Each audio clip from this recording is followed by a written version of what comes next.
정치가 과연 뭘까요? 배지를 단 국회의원, 시의원, 구의원, 군의원.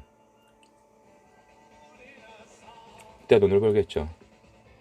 어마어마한 권력을 누리고. 솔직히 모르겠어요. 왜 그들이 정치를 하려고 하는지 저는 솔직히 모르겠어요. 여러분들이 생각하시는 정치는 뭡니까? 정치는 뭐다 라고 명제를 제안한다면 과연 그 뭐에 들어갈 것들은 정말 과연 무엇일까요? 저는 이렇게 생각을 해요. 정치는 돈을 잘 쓰는 거다. 진짜 봐요. 정치인들이 자기 돈 쓰는 거 보신 적 있습니까? 책정된, 편성된, 계획한 예산을 쓰죠. 절대 정치인들은, 그리고 기자들은 자기 돈을 쓰지 않습니다. 고로 정치는 뭐냐면 돈을 잘 쓰는 거예요. 이렇게 쓰라고 편성된 예산을 정말 그곳에 쓰는 것, 그리고 정말 그곳에 쓰는 과정에서 알뜰살뜰하게 잘 쓰는 것, 모자르면 추경하고 남으면 또 그 돈으로 잘 활용하는 것. 그래서 이번에 그렇게 잘 쓴 돈 다음에도 그렇게 쓰게끔 잘 기획하고 계획하고 또 그것이 승인이 되면 또 그렇게 정말 잘 쓰는 거죠. 쉽잖아요. 돈 쓰는 거예요. 정치는 법대 나오고 변호사나 기자 출신, 앵커 출신 사람들이, 경영을 배운 사람들이, 가방끈 긴 사람들이, 학자들이, 교수들이, 사회적으로 저명한 사람들이 하는 게 아니라 정말 돈을 잘 쓸 수 있는 사람들이 하는 거예요. 물론 돈을 잘 쓰려면 똑똑해야겠죠.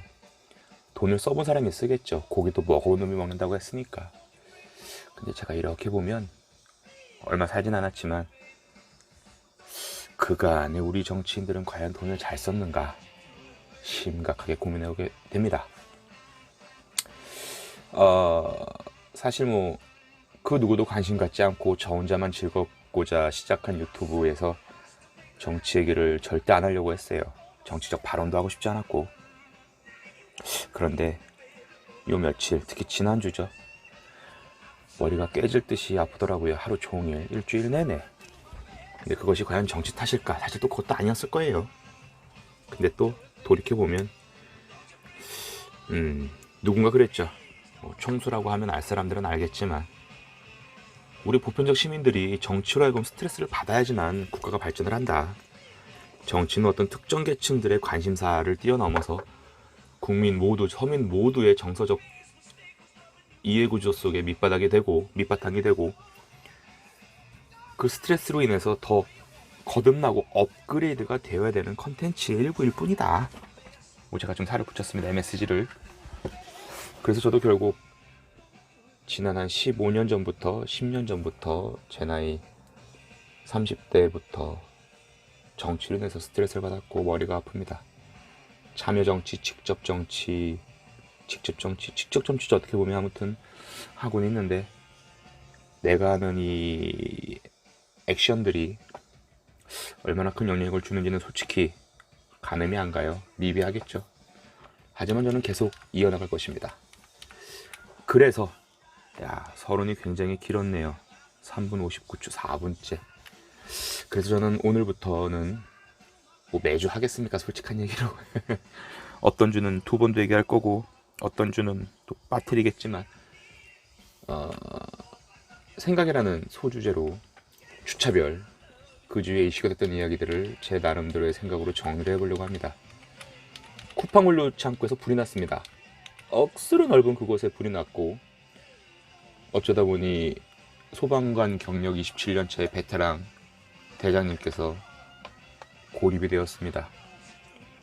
제가 아는 바로는 현재의 시각 기준으로 생사가 확인되지 않았고요. 불은 하루 반나절 이상 타고 있습니다. 어떤 국가의 시스템을 구동시키고 운영하고 관리하면서 존속시키는 여러 가지 포지션들의 직업이 있을 거예요. 공무원분들부터 시작해서 소방관, 경찰관 분들, 간호사분들, 의사분들. 물론 의사들도 대부분 뭐 개인 의사도 있고 또 뭐 시립, 공립 의사분들, 아무튼 의사분들.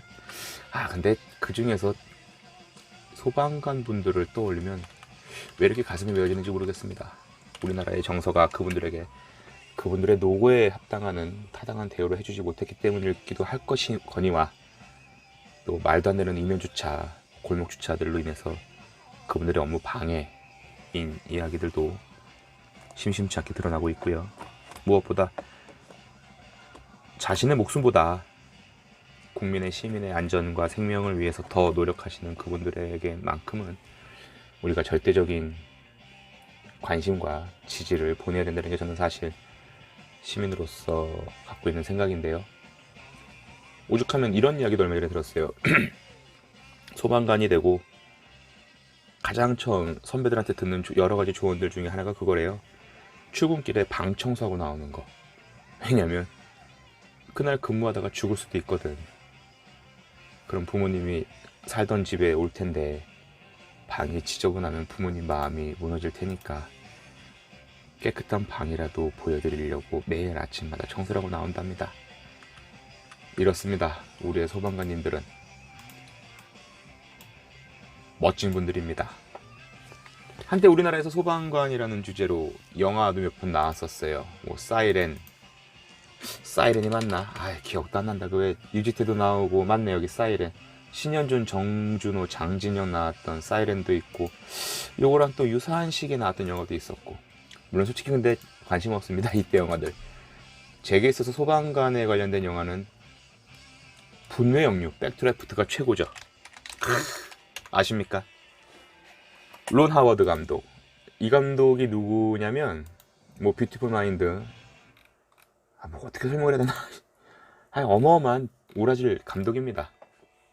이분의 초창기 영화부터 잠시 거론하자면 탐 크루즈와 니콜 키드만이 부부로서 출연한 최초의 영화죠. 파인드 어웨이. 그리고 존 내시의 실존 인물을 연기한, 갑자기 생각 안 나네 이거, 글래디에이터. 러셀 크로우가 등장했던, 제니퍼 코넬리 나옵니다. 이 누나 진짜 이쁩니다. 뷰티풀 마인드. 글린치도 있고요. 역시 좀 전에 말씀드렸던, 이 형 이름이 입에 안 붙네. 러셀 크로우 형이 또 나왔던 신데렐라맨. 그리고 우리 안젤리나 졸리 누나가 나왔던 체인저링. 그리고 다빈치 코드의 속편인 천사와 악마, 톰 행크스 형이 나왔죠. 그리고 또 잠깐 주춤하는 것 같습니다. 그러다가 또 이제 2000년대 넘어서서 뭐 미드나 여러 가지 또 작품들을 하다가, 아닌가? 이거 날짜가 좀 이상하다. 아무튼 그래요. 그래서 최근에는 뭘 또 했냐면, 감독이 28편이구나. 제가 저 밑에서부터 봤네요. 분노의 영유 이때니까. 그래. 스플래시도 이 감독이었네. 스플래시 아시나요? 그 탐 행크스랑 데릴 한나. 데릴 한나 누나 이때 진짜 이뻤는데. 인어공주 얘기예요. 인어공주를 실사 영화로 했죠. 설정 굉장히 재밌고 매력적인데요. 탐 행크스 영화가 또 이때 그 약간 그 뭐라 그럴까, 보이들의 이상향을 또 영화들로 많이 나눴죠. 스플래시는 뭐 빅. 탐 행크스 형 지금 사진 보니까 마음이 아프네요. 56년생인데 우리 막내 고모랑 동갑이네요. 아무튼 론 하워드 감독 어마어마한데요. 이 형아가 만든 이 분노의 영유 백드래프트는 출연진들 정말 어마어마합니다. 로버트 드니로, 커트 러셀, 윌리엄 볼드윈, 제니퍼 제이슨 리, 도널드 서더랜드. 어떻게 설명을 합니까? 끝판이죠. 소방관들의 이야기, 그리고 동료의 배신, 소방관의 죽음, 마지막에 거의 뭐 명대사로 치면 상위 한 10위권 안에 늘 들지 않을까 싶어요. 꼭 굳이 뭐 순위를 따질 건 아닌데. 유고 위고, 고립된 소방관님 어서 빨리 구출되길, 멋있는 발걸음으로 그곳에서 나오시길 바랍니다. 정의당의 비례대표 1번 국회의원이 타투를 뭐 합법화하자고 또 그럽니다. 이런 얘기할 땐 욕하면 안 됩니다. 큰일 납니다. 여자 국회의원분이셔서 원피스에 등이 확 파인 옷을 입고 타투로 보여주셨는데요. 저는 개인적으로 타투를 반대합니다. 뭐 찬성 반대의 논리로 접근할 문제는 아니지만 그것이 아트라면 우리는 영화를 극장에서 볼 권리도 있지만 그 영화를 극장에 가지 않고 안 볼 권리도 있습니다.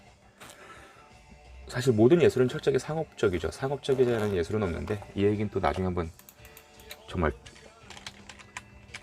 약발고 할게요. 타투는 개인적인 취향이죠. 해도 돼요. 뭐 엉덩이 하든 브라 밑에 하든 상관없는데 굳이 당신의 타투를 시각적으로 우리에게 드러내면서 당신이 얻을 수 있는 이득이 무엇인가와 그것을 보고 싶지 않은 사람들의 그것을 보고 싶지 않은 권리는 과연 누군가가 지켜주는 것에 대한 논의를 먼저 해야 된다고 봅니다. 몸뚱이에 그림을 그리든 스땡을 박든 저는 관심 없습니다. 고로 저는 타투 반대하고 굳이 그걸 합법화하자고 지랄며 부리는 건 더더군다나 더 반대합니다. 병역 기피 또 어떤 정당의 대표인가? 모르겠다. 관심도 없다 진짜. 뭐 10년 전 병역 기피가 올라왔죠. 이 얘기는 뭐 짧게 마무리 질 수 있겠네요. 왜 아직도 우리나라에 유승준이 들어오지 못하는가. 그리고 저도 어제 그제 2, 3일 동안 몇몇 신문사랜다 방송사에 제보를 했네요. 우리 대통령님께서 해외 순방 중이신데 제보합니다. 모르시는 것 같아서 점점점. 반성합시다 언론들. 마지막입니다. 수술실 CCTV. 도대체 저는 이 CCTV를 반대하는 사람들의 논리가 지금도 이해가 안 가요. 감시? 에이, 수술하는데 아픈 사람을 수술하는데 무슨 감시야. 수술 잘해서 낫게 해주면 되지. 솔직히 수술을 잘했어. CCTV 설치했어. 근데 수술이 안 됐어. 그분이 죽었어. 우리가 뭐 CCTV 설치하기 전이나 후나 뭐 하겠습니까? 의사도 사람인데 기계도 실수하는데. 이건 원론적으로 찬성과 반대 영역이 아니라 우리의 인권이, 우리의 어떤 의식이, 시민의식이 얼마만큼 유연하게 작용하느냐에 대한 표본인 것 같아요.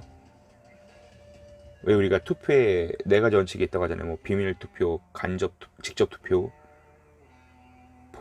그러니까 비밀 선거, 직접 선거, 보통 선거, 블라블라 뭐 있는데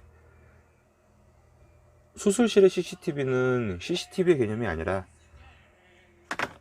수술을 사람 하기 때문에 만약에 벌어질 미연의 사태까지도 방지를 하고 그 방지의 개념이 의사들을 족치고자 하는 상대적인 칼이 아니라 오히려 의사들을 감쌀 수 있는 보호막이 될 수도 있고요.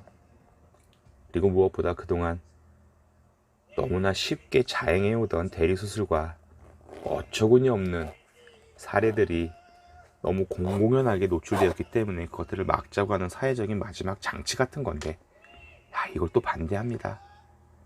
아우 씨발. 고립된 소방관님 걸어 나오시고요. 타투는 네 몸뚱이에나 하시고요. 군대 갔다 와야죠. 대통령님 오늘 귀국하셨습니다. 수고하셨습니다. 수술실의 CCTV는 CCTV가 아니라 수술을 하는 의사와 수술을 받는 환자 그리고 우리 보호자들이 모두 같이 보듬어야 될 공존의 컨텐츠입니다.